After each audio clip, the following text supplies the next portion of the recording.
வணக்கம் மக்கள்ஸ், நான் தான் உங்க இமோட்டல் பிரின்ஸ். நம்ம எல்லாருமே பல வருஷங்களா நம்ம ஊருக்கு ஏற்ற மாதிரி நம்ம மொழிக்கு ஏற்ற மாதிரி ஒரு கேம் போடும் அப்படின்னு சொல்லிட்டு காத்திருந்து காலங்கள் போச்சுடி அப்படின்னு சொல்ற மாதிரி பல வருஷமா காத்திருந்தோம். ஆனா இதுக்கப்புறம் நீங்க காத்திருக்க வேணாம் அப்படின்னு சொல்லிட்டு நம்ம தமிழ் கேமிங்க இறங்கி ஒரு கேமை டெவலப் பண்ண ஆரம்பிச்சிட்டாங்க. அந்த கேம் தான் பிரதர் டு மீ. இந்த இயரோட எண்டுக்குள்ள ரிலீஸ் ஆகிற மாதிரி சொல்லியிருக்காங்க. வெயிட் பண்ணி பார்க்கலாம்.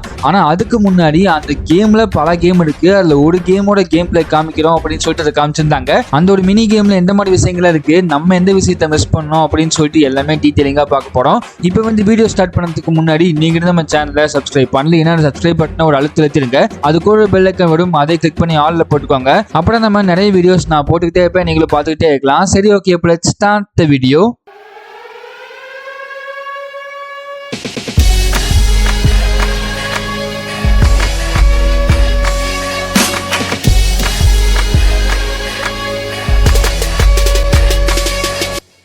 ஃபர்ஸ்ட் ஆஃப் ஆல் இந்த கேம் பிளேயோட ஸ்டார்டிங்லேயே இந்த கேமை நீங்கள் எப்படிலாம் போய் எப்படி முடிக்கணும் அப்படின்னு சொல்லிட்டு ஒரு சின்ன ப்ரிவியூ மாதிரி காமிக்கிறாங்க.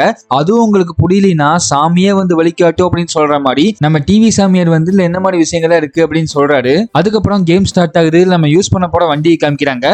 அதை பார்த்தோட எனக்கு பயங்கர ஷாக்கு. இது எப்படிப்பா பண்ணாங்க அப்படின்னு சொல்லிட்டு கண்டிப்பா ஓசோன் லேயர் அளவுக்கு மூளை இருக்காங்க இப்படி பண்ண முடியும்னு தோணுச்சு. ஏன்னா அந்த வண்டியை பாருங்க, அது உருவாக்குனது தீப்பெட்டியோட டப்பா, சின்ன சின்ன குச்சிக, ஜூஸ் பாட்டோட மூடி, இந்த மாதிரி விஷயத்துல வச்சு உருவாக்கி இருக்காங்க. பயங்கரமா இருக்கு பார்க்கிறதுக்கு. இந்த ஒரு ஷாட்லயே நமக்கு தெரிஞ்சிச்சு இந்த கேமை உட்கார்ந்து செதுக்கி இருக்காங்க அப்படின்னு சொல்லிட்டு. இந்த கேம் எப்போ வரும், எப்போ பிளே பண்ணலாம்னு சொல்லிட்டு பயங்கர ஹைப்பா இருக்கேன். நீங்களும் அதே மாதிரி இருந்தீங்கன்னா கமெண்ட் பாக்ஸ்ல நெருப்பு சிம்பிள் போடுங்க, பார்க்கலாம் எத்தனை பேர் இந்த கேமை பிளே பண்ணதுக்கு வெறி கொண்ட வாங்கியா காத்திருக்கீங்க அப்படின்னு சொல்லிட்டு. சரி, இதுக்கப்புறம் சைட்ல இந்த சாப்ஸ்டிக்ஸ்ல வச்சு அது மூலமா போற வழியை பாத்தீங்கன்னா செஞ்சிருக்காங்க. அப்புறம் பின்னாடி பாத்தீங்கன்னா ஃபுல்லா மணல் செங்கல்லாம் கிடக்குது. அந்த செங்கல்ல விட்டு பாத்தீங்கன்னா சைக்கோ அப்படின்னு சொல்லி இருக்கு. அதை அப்படியே சேர்த்து பாத்தீங்கன்னா செங்கல் சைக்கோ அப்படின்னு சொல்லிட்டு ரெஃபரன்ஸை போட்டிருக்காங்க. அதுக்கப்புறம் இந்த வண்டியை சிம்பிளா ஓட்டிட்டு எண்ட் பாயிண்ட் வரைக்கும் கொண்டு போனா நல்லா இருக்காதுன்னு சொல்லிட்டு நடுவில் நிறைய சேலஞ்சஸ்லாம் ஆட் பண்ணியிருக்காங்க. அதெல்லாம் என்னென்ன அப்படின்னு சொல்லி பார்த்தோம்னா, ஃபர்ஸ்ட் எடுத்தோடய இந்த வண்டியை நீங்க பூஸ்ட் பண்ணாதான் நகர்த்தவே முடியும். அதை பூஸ்ட் பண்ணாம கொண்டு போனீங்கன்னா பாதையை நின்றும், அதுக்கப்புறம் திரும்பி பூஸ்ட் பண்ற மாதிரி இருக்கும். இந்த இடத்துல நம்ம ஒரு விஷயத்தை கத்துக்கலாம். ஸ்லோவா போனாலும் ஸ்டெடியா போனா ஜெயிச்சிடலாம், பொறுமையே பெருமை அப்படின்னு சொல்லி தராங்க. அதுக்கப்புறம் நம்ம போற வழியில அங்கங்க மணல்லாம் கொட்டி வச்சிருக்காங்க.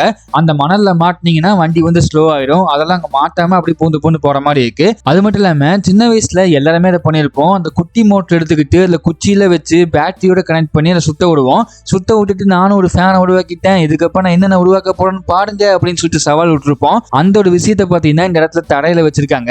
அதான் பாத்தீங்கன்னா இடத்துல சுத்திட்டு இருக்கு. நம்ம போகும்போது அதுல மாட்டணும்னா வண்டி இடிச்சு விட்டுருது. அதெல்லாம் அதுலயும் நம்ம மாட்டாம போற மாதிரி இருக்கு. அதுக்கப்புறம் அந்த சைக்கிள் வீல்லாம் தடையா சுத்த விட்டுருக்காங்க. அதுலயும் நீங்க கரெக்டா உள்ள பூந்து போகணும், இல்லைன்னா அதுலயும் இடிச்சு ஸ்லோ ஆயிடுவீங்க. அப்புறம் நீங்க போற வழியில நிறைய தஞ்சாவூர் பொம்மையோட ரெஃபரன்ஸ்லாம் பார்க்க முடியும். அந்த பொம்மை மேல போய் முட்டிட்டீங்கன்னா அதை அப்படியே பவுன்ஸ் பண்ணி உங்களை பின்னாடி தள்ளி விட்டுரும். இந்த பொம்மையெல்லாம் ரொம்ப சின்ன பையனா இருக்கும்போது பார்த்துட்டு அதுக்கப்புறம் இப்படா பாக்குறேன். இந்த கேமை பார்க்கும்போது கண்டிப்பா எல்லாத்துக்குமே இந்த ஃபீலிங் வந்திருக்கும். நம்ம சின்ன வயசு மெமரிஸ்லாம் அப்படியே புரட்டி போடுற மாதிரி இந்த கேமே இருக்கு. அதுக்கப்புறம் நீங்க போற வழியில நேர் வழி இருக்கு, குறுக்கு வழி இருக்கு. இதை பார்க்கும்போது எனக்கு சர்ப்ரைஸா இருந்துச்சு. ஏன்னா இது கேமுக்குள்ள இருக்கிற ஒரு கேம் தான், ஆனா அந்த கேமுக்கும் நேர் வழி குறுக்கு வழி அப்படின்னு சொல்லிட்டு எஃபர்ட்ஸ் போட்டு செஞ்சிருக்காங்க. அது ரொம்ப நல்லா இருந்துச்சு. அதுக்கப்புறம் நீங்க விடா கொண்ட வேங்கையா வெடிக்கொண்ட சிங்கமா வேகமா போயிட்டு இருக்கும்போது டக்குன்னு டேர்னிங்க திருப்புவீங்க. அப்போ அந்த இடத்துல பாத்தீங்கன்னா எலிப்பொடியுமே வச்சிருக்காங்க. அதுல போய் மாட்டினீங்கன்னா திரும்பி ரீஸ்பான் ஆயிட வேணும். அதெல்லாம் அந்த மாதிரியும் கிச்சக்கா மச்சக்கான்னு ஓட்டக்கூடாது, பார்த்து ஓட்டணும். அது மட்டும் இல்லாம இந்த மாதிரி குறுக்கு வழியில நீங்க போகும்போது சில குறுக்கு வழி கரெக்டா இருக்கும். ஆனா சில குறுக்கு வழி கடைசியில போனக்கப்புறம் நொட்டுன்னு சொல்லிட்டு நாமத்தை போட்டு விட்டுரும். அதெல்லாம் அப்படி போகும்போது பார்த்துட்டா போனோம். ஏன்னா நம்ம ஃப்ரெண்டு கிட்ட சவால் விட்டுட்டா போவோம், குறுக்கு வழியில வந்து ஜெயிக்கண்டா அப்படின்னு சொல்லிட்டு. அங்க போய் பார்த்தா நொட்டுன்னு இருக்கும். அதுக்கப்புறம் என்ன அசிங்கத்துக்கெல்லாம் அசிங்கமா மாறிடும். அதுக்கப்புறம் போற வழியில அங்கங்க எண்ணெயெல்லாம் கொட்டி இருக்கும். அந்த எண்ணெயில போய் வண்டி ஓட்டிங்கன்னா அப்புறம் வண்டி கடகடான்னு சுத்திட்டே போக வேண்டியதான். அது மட்டும் இல்லாம அங்கங்க கோலி குண்டு அடுக்கி வச்சிருக்காங்க. கொஞ்சம் கூட்டத்தோட எல்லா குண்டும் இருக்கு போல. அதுக்கப்புறம் நான் ஸ்டார்டிங்ல சொன்ன மாதிரி நீங்க வண்டியை பூஸ்ட் பண்ணிட்டு நகர்த்தவே முடியும். ஆனா நீங்க போற வழியில உங்க கேஸ்லின் கிடைக்கும். அதை வச்சு வண்டியை நீங்க திருப்பி பூஸ்ட் பண்ணிக்கலாம். நீங்க வண்டியை நிறுத்தி பூஸ்ட் பண்ணதுக்கு பதிலாக அந்த கேஸ்லின் நிறுத்திங்கன்னா அது மூலமா வண்டி ஆட்டோமேட்டிக்கா பூஸ்ட் ஆயிடும். அது மூலமா நீங்க போய்கிட்டே இருக்கலாம். எப்படி பிடிச்சிருக்கோ அப்படி விளையாண்டுக்கலாம். இந்த கேம்ல மொத்தமாவே நீங்க என்ன வேணா பண்ணலாம், எப்படி வேணா போலாம். ஆனா கடைசியில யாரு ஜெயிக்கிறான்ற இருக்கு. ரொம்ப நம்மளை போட்டு இப்படிதான் போகணும் இதான் பண்ணணும் அப்படின்னு இல்லாம நம்மள கொஞ்சம் ஃப்ரீயா விட்டுருக்காங்க. அது கொஞ்சம் நல்லாவே இருக்கு. அதுலயும் இந்த மேப்பை கூட உங்களால ஹைட் பண்ணிக்க முடியும். ஸ்கிரீன்ல டிஸ்டர்பா இருக்கு, அதுல தெரியற வழியில அப்படின்னு நான் போயிடுவேன், மேப் வேணாம்னு நினைச்சீங்கன்னா அந்த மேப்பை கூட ஹைட் பண்ணிக்க முடியும். இந்த மாதிரி ஃபீச்சர்ஸ் கொடுத்துருக்காங்க. அதுக்கப்புறம் போற வழியில ஒரு ஸ்கிரீன்ல டிவி சாமி இருக்காரு, அதை உடச்சுக்கிட்டு அந்த பக்கம் போற மாதிரி இருக்கு.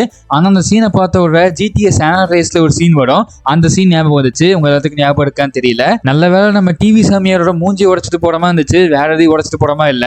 அதுக்கப்புறம் குட்டி குட்டி வண்டுங்க, நம்ம ஊரு செடி மரம் பூ அப்படின்னு சொல்லிட்டு நிறைய விஷயங்கள் இருக்கு. அதுவும் இல்லாம ஒவ்வொரு என்ட்ரன்ஸை பாத்தீங்கன்னா தெரியும், ஒரு 4 கட்டையை உடைச்சு அதுல ஆணி அடிச்சு ஃபிக்ஸ் பண்ண மாதிரி வச்சிருப்பாங்க. இதெல்லாம் பார்க்கும்போது நம்ம ரியல் லைஃபோட ரொம்பவே கனெக்ட் பண்ணிக்க முடியுது. அதுக்கப்புறம் இந்த கேம்ல சைட்ல எல்லாம் பாத்தீங்கன்னா ஸ்பான்சர்ட் பை முருகேசன் தான் இருக்கு. இப்போ இந்த கேமை ஃபுல்லா பார்த்ததுக்கு அப்புறம் கொஞ்சம் தொலைநோக்கு பாவையோட யோசிச்சோம்னா இந்த கேம் ஃபுல்லா அப்படியே குட்டி குட்டியா இருக்கு. இந்த கண்டென்ட் எங்க இருந்து எடுத்திருப்பாங்க நீங்க யோசிப்பீங்க.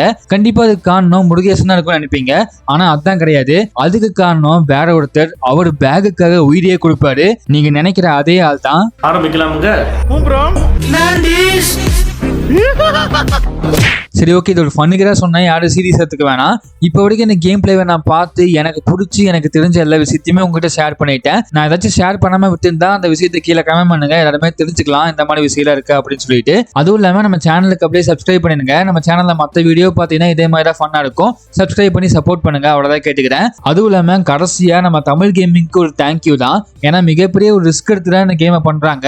அதுக்காகச்சும் நம்ம எல்லாருமே சப்போர்ட் பண்ணி தான் ஆகணும். ஏன்னா இவங்களையும் நம்ம சப்போர்ட் பண்ணாம தோக்க விட்டோம்னா நம்ம கல்ச்சரை பேஸ் பண்ணி நம்ம தமிழை பேஸ் பண்ணி அதுக்கப்புறம் கேமே வராது. நம்மளோட கடைசி ஹோப்பு இதுதான், நம்ம ஸ்டார்டிங் ஸ்டேஜ் இதுதான். அதனால நம்ம ஃபியூச்சர் கேமிங் கம்யூனிட்டிக்காக ரிஸ்க் எடுக்கிற இவங்களை விட்டுறக்கூடாது. நான் என்ன சொல்ல வரேன்னு புரிஞ்சுக்கணும்னு நினைக்கிறேன். சரி, ஓகே, இவ்வளவு பேசாம வீடியோ முடிச்சுக்கலாம். வீடியோவை கடைசிக்கு பார்த்ததுக்குமே ரொம்ப நன்றி. உங்க ஃப்ரெண்ட்ஸ் ஏதாச்சும் தமிழ் கேமிங்கோட ஃபேன்ஸ் இருந்தாங்கன்னா அவங்களுக்கு இந்த வீடியோவை ஷேர் பண்ணிவிடுங்க. அடுத்த ஒரு நல்ல வீடியோவை வந்து சந்திக்கிறேன். அது வரைக்கும் போயிட்டு வரட்டா மக்களே.